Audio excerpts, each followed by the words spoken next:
নমস্কার। আশা করি ঈশ্বরের কৃপায় আপনারা সকলে সুস্থ আছেন, ভালো আছেন। আজ 21শে ভাদ্র 1431 শনিবার, ইংরাজি 7ই সেপ্টেম্বর 2024, গণেশ চতুর্থী। গণেশ পুজো উপলক্ষে আমরা গিয়েছিলাম বৈদ্যুতিন বাদ্যযন্ত্র কিনতে। আমরা বলতে আমি আর আমার মেয়ে গিয়েছিলাম। আমরা বাদ্যযন্ত্রটা কিনেছি কলকাতার লালবাজারের পেছনটা থেকে।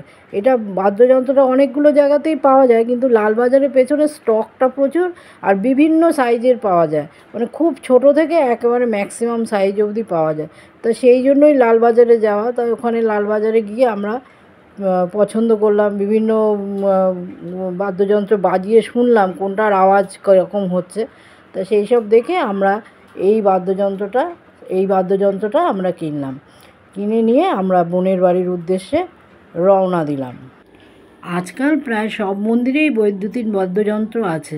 আমার বোনের বাড়ির পুজোটা যেহেতু খুব সমারোহ করে হয়, তাই সবাই মিলে আলোচনা করে সিদ্ধান্ত নেওয়া হয়েছে যে এবার এই বৈদ্যুতিন বাদ্যযন্ত্রটা কেনা হবে। তা আমি যেহেতু লোকনাথ মন্দিরে বাদ্যযন্ত্রটা কিনেছিলাম, সেই জন্য আমাকেই এই দায়িত্বটা দেওয়া হয়েছে। 4 তারিখ বুধবার আমরা যে বাদ্যযন্ত্রটা কিনে বোনের বাড়িতে এসে প্লাগ পয়েন্টে চালিয়ে আওয়াজটা কীরকম হয় শোনার জন্য চালিয়েছি। আর ঠিক সেই সময়েই আমার ভগ্নিপতি আর বোনপো ঠাকুর নিয়ে এসেছে। তাহলে ভালোই হলো, নতুন বাদ্যযন্ত্র দিয়ে ঠাকুরকে বরণ করা হলো। গণেশ পুজো আমার বোনের বাড়িতে মহা সমারোহে 3 দিন ধরে আয়োজন করা হয়। এই পুজোটাতে ওদের পাড়া প্রতিবেশী, বন্ধু বান্ধব, আত্মীয় স্বজন প্রত্যেকেই অংশগ্রহণ করে। আমিও গিয়েছিলাম সন্ধেবেলায়, মানে এই 5:30-6টা নাগাদ আমি ওদের বাড়িতে গিয়েছিলাম। তা গণেশ পুজোর ওখানে গিয়ে ওদের ঠাকুরটা এত সুন্দর করে সাজিয়েছে যে আমি ঠাকুরের সামনে দাঁড়িয়ে দাঁড়িয়ে শুধু দেখছিলাম ওদের ঠাকুর সাজানোটা। তো ঠাকুর সাজানো দেখতে দেখতে আমার মনে হলো যে এত ফুলমালা দিয়ে গণেশ ঠাকুরকে সাজিয়েছে, গণেশের বাহন ইঁদুরকে আর দেখা যাচ্ছে না। তো গণেশের সম্বন্ধে তো সকলেই জানেন, এবং গণেশের বাহন ইঁদুর সেটাও সবাই জানে। কিন্তু ইঁদুরের একটা নিজস্ব বৈশিষ্ট্য আছে। সেই বৈশিষ্ট্যটা হচ্ছে ইঁদুর যে কোনো জিনিস কেটে ফেলতে পারে, এবং এমনকি ইঁদুর ওদের ওই দাঁত দিয়ে পাহাড় পর্যন্ত কেটে গর্ত করে ফেলতে পারে। তাই এটা হচ্ছে ইঁদুরের বৈশিষ্ট্য। প্রাণীবিদরা জানাচ্ছেন ইঁদুরের প্রত্যেকটি মাড়িতে 2টি করে অতি তীক্ষ্ণ দাঁত আছে। এই দন্ত দ্বারা ওরা সমস্ত কিছু ছেদন করতে পারে, এবং এই দাঁত দিয়ে ওরা সব কিছু কেটে ফেলে এবং দাঁতটা ক্ষয়ে যায়, আবার দাঁতটা নিজে থেকে বৃদ্ধি পায় এবং তার তীক্ষ্ণতা একটুও কমে না। ফলে ইঁদুর তাদের নিজস্ব ধৈর্য, স্থিরতা আর অধ্যবসায় দিয়ে যে কোনো কাজ ওরা করে নেয়।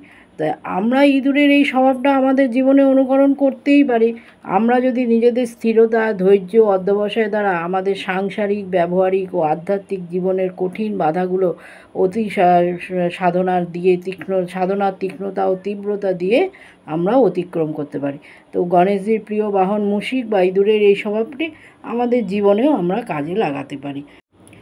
আজ বোনের বাড়ি আস্তে আস্তে আমার প্রায় সন্ধে হয়ে গেছে, 5:30-6টা হয়ে গেছে। তো এইবার ওদের বাড়িতে আরতির আয়োজন চলছে, আরতি হবে। তো প্রায় 7টা নাগাদ আরতিটা শুরু হবে। আমরা আরতি শেষ হলে আমরা প্রসাদ নিয়ে আমরা বাড়ি।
गणपति ঠাকুরের আরতি শেষ হয়ে গেছে, পরিবারের সকলে মিলে ঠাকুরের জয়গান করা হলো। 8টা প্রায় 10 বেজে গেছে। এবার আমি যাব ঠাকুরের প্রসাদ গ্রহণ করব। প্রসাদ গ্রহণ করে আমি বাড়ি ফিরে যাব।